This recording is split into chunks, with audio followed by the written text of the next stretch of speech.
Selamat sore, perkenalkan saya Atia Gia dengan NIM 22042010.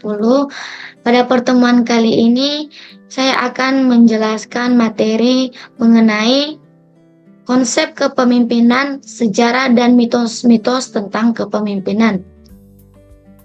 Yang pertama itu konsep kepemimpinan.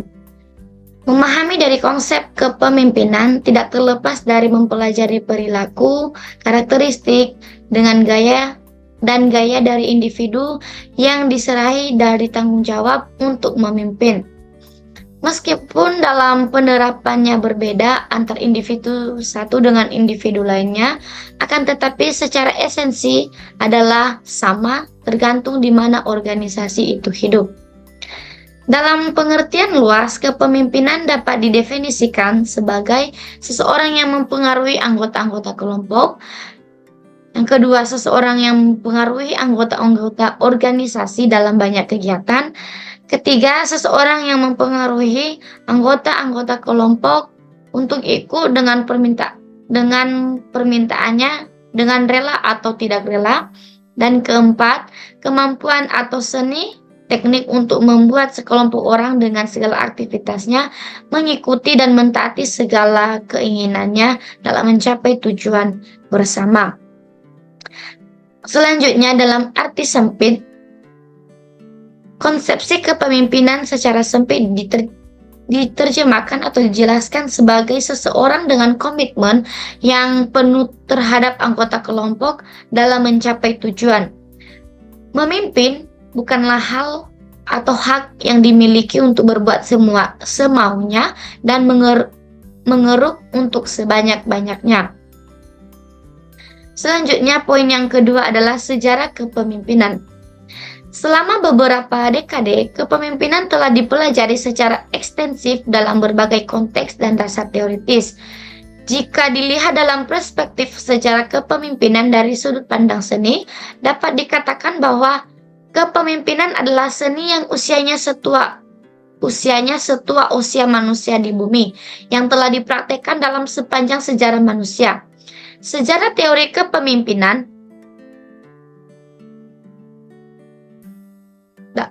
dalam sebuah tinjauan komprehensif teori kepemimpinan dijelaskan oleh Stoddard 1974. Kategori yang berbeda telah didefinisikan menangkap esensi studi kepemimpinan dalam abad ke-20. Kecenderungan pertama berurusan dengan atribut pemimpin besar.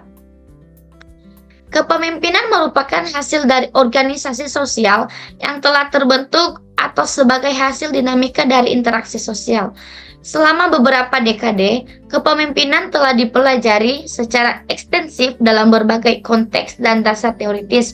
Jika dilihat dalam perspektif sejarah kepemimpinan dari sudut pandang seni, dapat dikatakan bahwa kepemimpinan adalah seni yang usianya setua usia manusia di bumi. Selanjutnya, upaya mengidentifikasi perkembangan ilmu kepemimpinan telah dilakukan oleh Profesor Dr. G. Robert Clinton dari Fuller Theological Seminar, School of Intercultural Studies.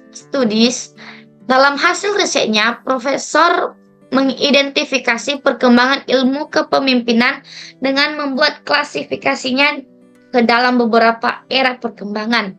Klasifikasi perkembangan kepemimpinan yang dimaksud adalah sebagai berikut.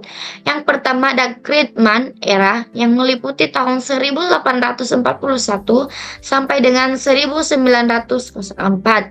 Yang kedua, Tirade era yang meliputi tahun 1904 sampai dengan 1948. Ketiga, Behavior era yang meliputi tahun 1948 sampai dengan 1967.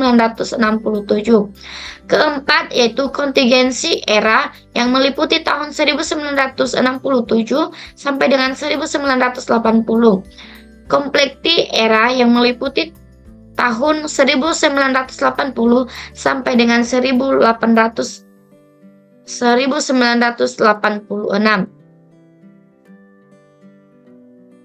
Selanjutnya, mitos tentang kepemimpinan. Yang pertama, pemimpin dilahirkan bukan dihasilkan.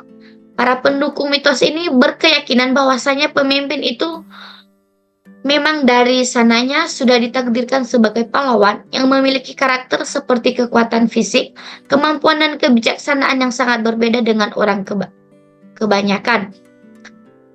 Jika ditanya dari mana asal karakter tersebut, para pendukung mitos ini tidak memberikan penjelasan logis dan biasanya merujuk kepada keturunan atau darah biru.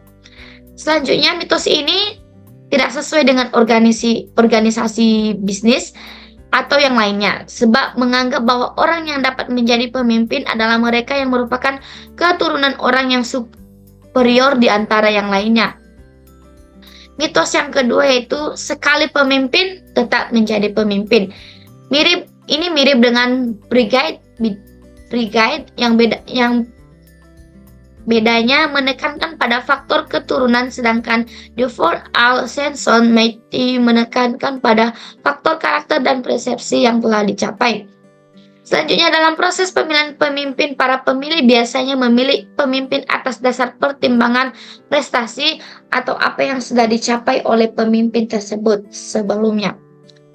Selanjutnya, dalam pandangan mitos ini, jika seseorang pernah berhasil memimpin satu organisasi, maka dia juga akan berhasil di organisasi berikutnya. Selanjutnya, pada kenyataannya, mitos ini tidak selamanya benar karena keberhasilan seorang pemimpin tergantung pada situasi dan kondisi tertentu. Mitos yang ketiga itu berkeyakinan bahwa pemimpin memiliki kedalaman dan keluasan perasaan yang jauh lebih dibandingkan dengan orang banyak. Intensitas ini terlihat bahwa pemimpin biasanya lebih emosional dibandingkan dengan orang yang lain. Sikap pemimpin marah, bawaan lebih mengikuti saja, jangan menunjukkan sikap melawan. Seorang pemimpin harus mampu membuat bawahannya merasa takut, karena rasa takut akan menggerakkan bawahan untuk bekerja. Pada kenyataannya, perasaan takut dari karyawan untuk sementara dapat meningkatkan produktivitas, tetapi pada banyak kasus ternyata kemarahan pemimpin dapat memunculkan banyak konflik di organisasi yang menyebabkan kinerja organisasi kurang efektif. Bentuk dari intensitas perasaan yang lain adalah rasa percaya diri, optimis, dan semangat.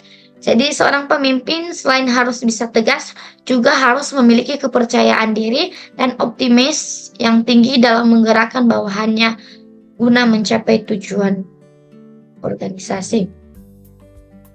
Demikian penjelasan saya mengenai pertemuan 1 yang berjudul dengan konsep kepemimpinan, sejarah dan mitos-mitos kepemimpinan. Jika ada kesalahan, mohon dimaafkan.